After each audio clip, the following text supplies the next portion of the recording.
Maestro Francisco Antonio Cano. Mi querido paisano,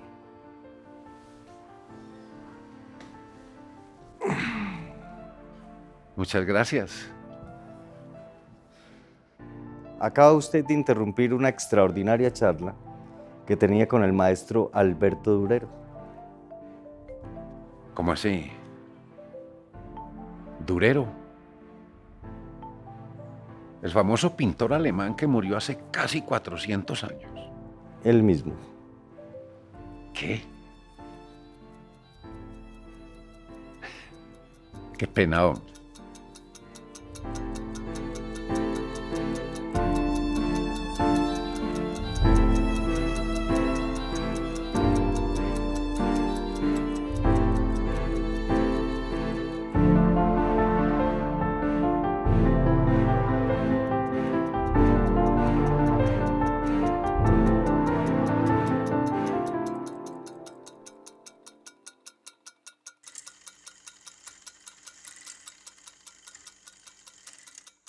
Maestro Francisco Antonio Cano.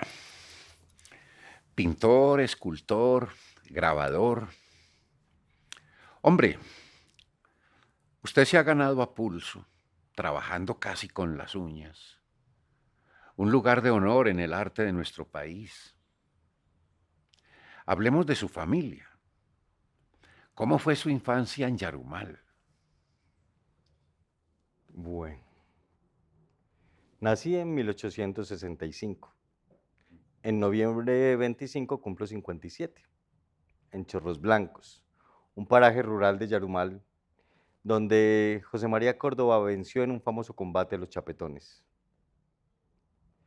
Con mi hermano José Ignacio visitaba a un señor que enseñaba doctrina cristiana, a leer, contar, multiplicar, partir. Sin luz eléctrica, las noches de Yarumal se poblaban de espantos y brujas. Hacía como mi padre figuras de barro, juguetes de barro y madera para ayudar con los gastos de la casa. ¿Y cuándo salió por primera vez del pueblo? Tendría unos 14 años. Unos parientes de Anorí me pintaron una beca en Bogotá, una inguandia, una invención para alejarme de la violencia partidista de mi pueblo, donde la soldadesca del expresidente Tomás Rengifo convirtió el templo en establo y saqueaba y maltrataba a los civiles. En Anorí copiaba los diseños de jarras, platos, tazas de loza que entraban por Zaragoza. Como lo de la beca no resultó, volví a Yarumal. ¿Y su primer viaje a Medellín? Fue 1 o 2 años después, con mi padre, José María Cano, porque la situación en Yarumal ya era desesperada. Hicimos el trayecto a pie y con pocos víveres. En Medellín no quisimos incomodar a nuestros parientes y no dormimos en una fonda porque no teníamos con qué. De día buscábamos trabajo inútilmente y por la noche dormíamos en una casa que estaban construyendo en el barrio de San Benito. Las imágenes de los santos de las iglesias me llenaban de una dicha inexplicable. Ya sin fondos, tuvimos que volver a Yarumal. En su segundo Con viaje a... 18 años, empaqué mis corotos y viajé a Bogotá para estudiar pintura con algunos maestros de la capital. Fue la última vez que abracé a mi padre. Pero no pudo llegar a Bogotá. La guerra civil se lo impidió. Y usted se alojó en la casa de don Melitón Rodríguez Roldán, el primer empresario de pompas fúnebres de Medellín. Así es. Don Melitón estaba casado con mi prima Mercedes Márquez Cano. Era un hombre muy caritativo. Cada día apartaba monedas para los gastos de la casa. Mm. Hacía montoncitos con los restantes. Los envolvía en pedazos de papel y al anochecer los arrojaba por las ventanas de familias necesitadas. Viví en esa casa más de 5 años. Me trataron como si fuera su 10.º hijo. ¿Y usted a qué se dedicaba entonces? Ah, caray. Fui joyero, hojalatero, grabador, ebanista, cerrajero, fotógrafo, albañil. Remendaba relojes, paraguas, olletas, máquinas de coser. Pero sobre todo hacía por encargo retratos de difuntos, porque la fotografía no había llegado al estado de Antioquia. Ja, y para cultivarse en el arte. Bueno, estudié en el colegio de don Rubén Restrepo, tomaba lecciones de gramática con un señor Callejas, estudiaba pintura en el taller de Ángel María Palomino y con el maestro caucano José Ignacio Luna, un gran retratista.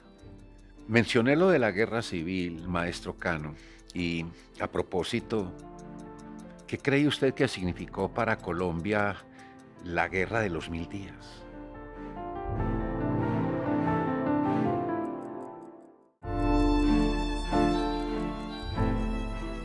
¿Qué significó la guerra de los 1000 días para Colombia? A ver, como todas las guerras, puede interpretarse de dos maneras. Para unos como una devastación insensata, para otros como la destrucción que precede a la reconstrucción. Toda guerra significa la desaparición de un orden y la edificación de otro nuevo. Entre las ruinas renace siempre la hierba. ¿Le parece necesaria la guerra, maestro Cano? Hombre Luis Alirio, un terremoto es algo horrible y sin embargo no podemos impedirlo. Hay fenómenos que resultan todo un misterio y escapan al control del ser humano. La guerra es una de esas cosas. Hombre, una curiosidad. ¿Cómo fue el asunto de la excomunión de don Melitón Rodríguez Roldán y su familia? A don Melitón y a su mujer les dio por hacer sesiones espiritistas con unos amigos en la funeraria. Este chisme llegó a oídos de Monseñor Bernardo Herrera Restrepo. Revestido de todos sus arreos, pronunció desde el púlpito excomunión mayor para don Melitón, su familia y todos los participantes. ¡Ja! ¿Y por qué eso era tan temible? ¿Por qué? El ritual de una excomunión mayor era algo aterrador. Ya le explico. Delante de una cruz envuelta en un velo negro, el obispo pronunciaba una fórmula en la que conminaba a Dios y su bendita madre a dejar viudas y huérfanos a los parientes del excomulgado, a que anduvieran mendigando de puerta en puerta, a que cayeran sobre ellos las 7 plagas de Egipto. A esto le agregaba la maldición de Sodoma y Gomorra y la de Datán y Abirán, que por sus pecados fueron tragados vivos por la tierra. Luego, cogía unos cirios encendidos y los lanzaba en el agua de una cetre diciendo: así como estas candelas mueren en el agua, mueran vuestras ánimas y desciendan al infierno con la de Judas apóstata. Amén. ¿Qué? ¿Ah? Espantosa esa ceremonia. Era algo pavoroso. Adicional a esto, el obispo prohibió que les dieran encargos en la funeraria Rodríguez, con lo que los condenó a morir de hambre. Y entonces, ¿cómo sobrevivieron? Uno recoge siempre lo que sembró. Personas caritativas dejaban jícaras con granos, panela y hortalizas en el zaguán de los Rodríguez, tal como lo hizo don Melitón en sus días de abundancia con los menos favorecidos. De esta manera, la familia no pereció de hambre. Gracias a Dios, la pesadilla duró pocos meses. Herrera fue preconizado arzobispo de Bogotá en junio de 1891. Y un año después, Joaquín Pardo Vergara, su sucesor, levantó la excomunión. Maestro Cano, ¿qué piensa usted de los efectos de la religión en la sociedad? Hombre, yo confieso que nunca he encontrado mi religión. Todas me parecen igualmente respetables y creo firmemente que somos algo más que materia.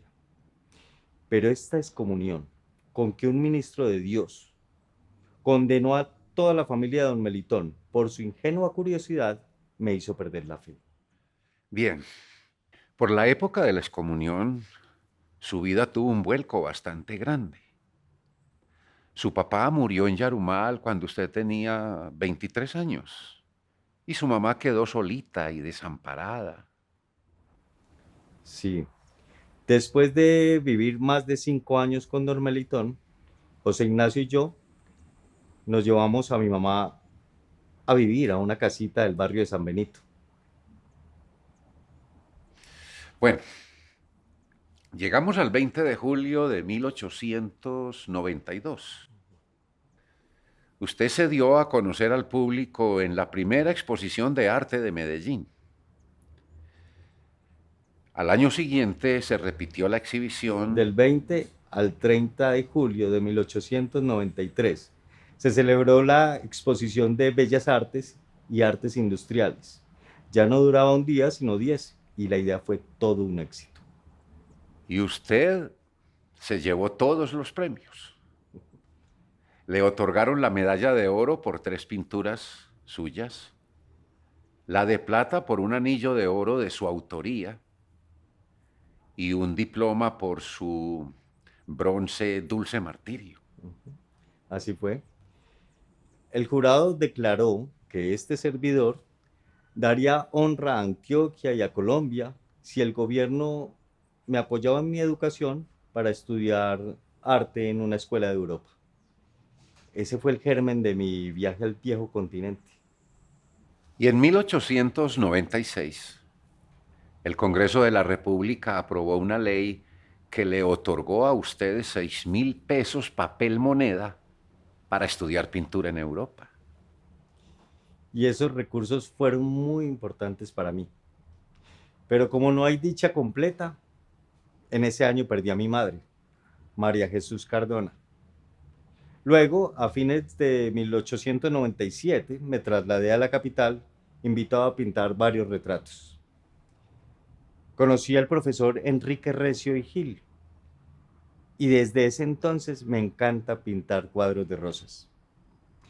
Volví a Medellín un año después, en enero de 1898, y 5 meses después salí para Europa. Hablemos de ese viaje que marca un antes y un después en su vida, maestro Cano. ¿Cuál fue su impresión al llegar a París? Pues recuerdo que al partir, mi mujer, María Sanín Márquez, estaba embarazada y quedaba solita y con un niño de 1 año y medio. A pesar de eso, el viaje fue indescriptible. París es alucinante, con su Catedral de Nuestra Señora, con su Torre Eiffel, con su Museo del Louvre, con sus divinidades de carne y hueso, pálidas, ceremoniosas. París es una fiesta. Y después de esa primera impresión, ¿qué pasó?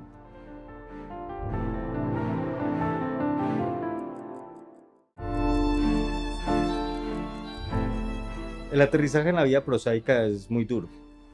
No le contaré del papeleo burocrático, ni de la búsqueda de hospedaje allá en Montparnasse durante mi estadía en París. No me admitieron en la Escuela de Bellas Artes porque ya tenía 32 años. Mm. Entonces me tuve que matricular en una institución de menor rango. Estudiaba sin descanso, agobiado por la nostalgia y por los nubarrones de la Guerra de los 1000 días. En mi primera Navidad en Francia, recibí una noticia en una carta de mi mujer. Decía que había nacido nuestra hija, María de los Santos Soledad. Al mismo tiempo, sus obras obtenían medallas, diplomas y las más altas calificaciones en varios certámenes artísticos. Así es, pero algunas veces tenía que elegir entre comerme un croissant o una palada de carbón para alimentar la estufa. Había días en que solo tenía dinero para tomarme un café en las 24 horas. Hubo un momento en el que estuvo a punto de renunciar. Tal cual.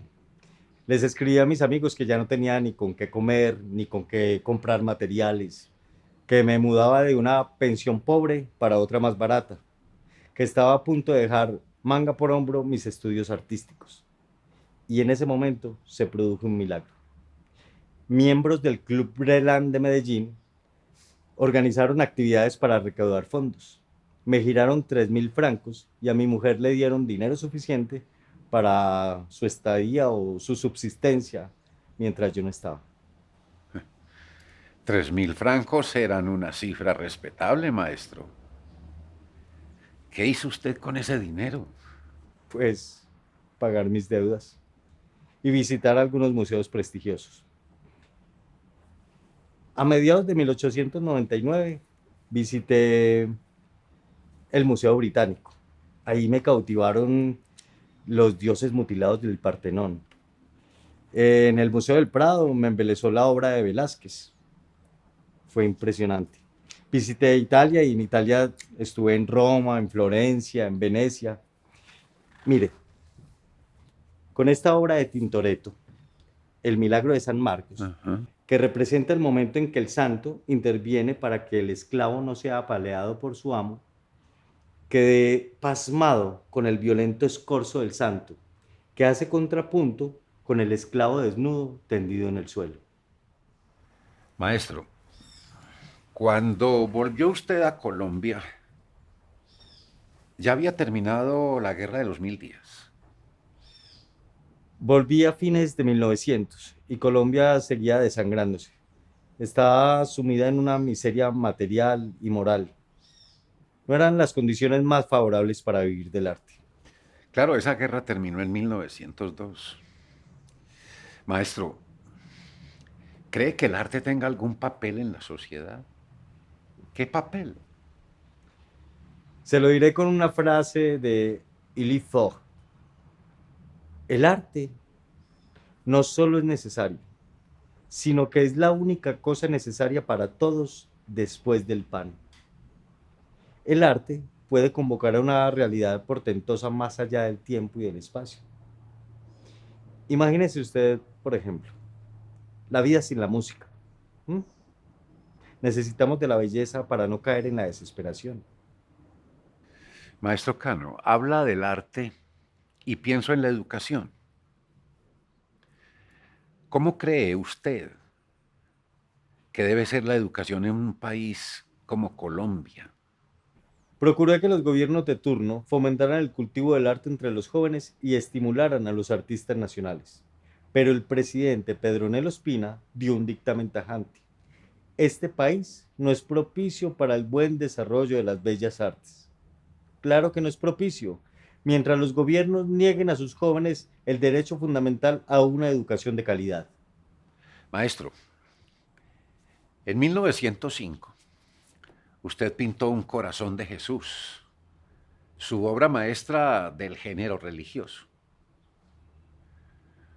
Dice uno de sus biógrafos que sus pinturas religiosas son acartonadas y sin alma, porque desde la excomunión usted ya no profesaba el catolicismo. Sin embargo, el corazón de Jesús es una obra llena de gracia y emoción. ¿Por qué?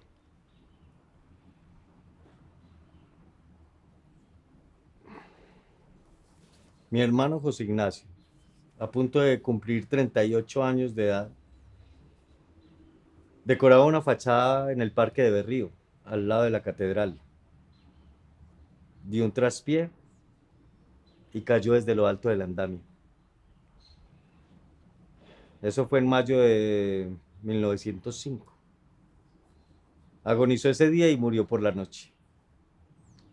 Dejó una viuda y 6 huérfanos, todos niños. Ese suceso, cargado de emoción trágica, me llevó a pintar el corazón de Jesús, que invita a la esperanza. Según el periódico El Centenario, desde abril de 1910 se hizo una campaña para financiar el óleo El Cristo del Perdón, que cuelga en la Catedral Metropolitana de Medellín. Su primo Horacio Marino Rodríguez elogió el grupo de los legionarios a caballo en la obra, pero la figura del Cristo no es convincente. Ese es el problema de pintar algo en lo que uno ya no cree. Maestro, 1910 fue un año muy importante. En septiembre, por iniciativa suya, la Sociedad de Mejoras Públicas de Medellín fundó la Escuela de Bellas Artes. Y en diciembre, por encargo de la municipalidad, usted vació el primer busto que se fundió en Medellín, el de Atanasio Girardot.